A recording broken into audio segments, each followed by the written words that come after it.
Biraz dedim biliyorsun.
Çadırı kaldıran ikisini. Onlar bir dahaki suda. Tarım Orman Bakanlığı'nın Balıkçılık ve Su Ürünleri Genel Müdürlüğü tarafından yürütülen su kaynaklarının balıklandırılması projesiyle ilimizde 14 adet göl, gölet, barajlarda 1.200.000 pullu sazan balığı yavrusu salındı ve şimdi arkadaki gördüğünüz kamyonla da birazdan buraya da salınacak inşallah. Şimdi Balıkçılık ve Su Ürünleri Şube Müdürlüğümüzün organizasyonunda Van ilindeki su kaynaklarının balıklandırılması projesi kapsamında Elazığ Keban Su Ürünleri İşletmesi'nden getirilen ve nesli tehlikede olan pullu sazan balıklarının yavrularını atıyoruz. Yani neden pullu sazan balıklarının yavruları? Çünkü onların nesli tehlikede. Ondan dolayı da öncelikle onlara ediyoruz. Bir de tabi doğal koşullarına, tabiat koşullarına pullu sazan balıkları daha bir uyumlu, daha bir dayanıklı. Arkadaşlar biz bu projeyle nesli tehlikede olan türleri aynı zamanda desteklemiş oluyoruz. Su ürünleri stoğu takviye edilmiş ve mevcut popülasyonu da korumuş oluyoruz aynı zamanda.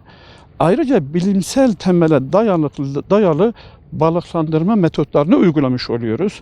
Bölge halkına da ekonomik olarak ekstra destek, ek destek vermiş oluyoruz bu sayede. Ve en önemlisi de bence doğadaki balıkçıl kuşların popülasyonunun korunmasına katkı sunarak kuş tür ve çeşitlerinin artmasına katkı sunmuş oluyoruz.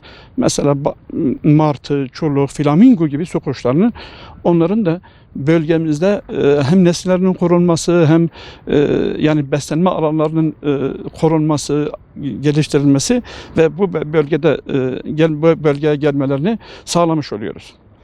Göl, gölet, baraj gibi su kaynaklarımızın daha verimli kullanılması bu şekilde sağlanmış oluyor.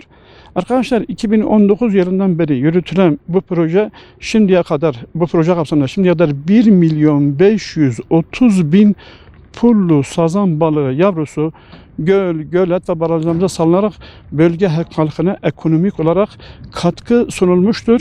İl Müdürlüğü olarak bundan sonraki süreçte de inşallah balık stoğu miktarı azalan ve balıklandırmaya müsait olan tüm su kaynaklarımızı balıklandıracağız ve balık stok miktarının artması için İl Müdürlüğü olarak elimizden gelen tüm çabayı sarf edeceğiz. Yani bütün ülkemizde olduğu gibi ilimizde de kuraklığın yani olumsuz etkileri maalesef tarımın bütün üretim faaliyetleri üzerinde görüldü. Balıkçılık üzerinde de görüldü. Yine gölü siz de görüyorsunuz. Şu anda Zernek Barajı'nda %17 seviyesinde bir su mevcuttur. Tabii bu suyun bu kadar düşmesi hem burada şu anda 5 işletmemiz alabalık üretimi yapmaktadır.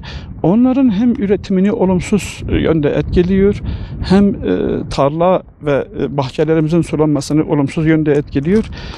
Yani umarız inşallah daha bilinçli, basınçlı sulama sistemlerini kullanarak, doğaya daha saygılı davranarak inşallah bu şekilde kuraklıkla mücadele etmiş olacağız inşallah.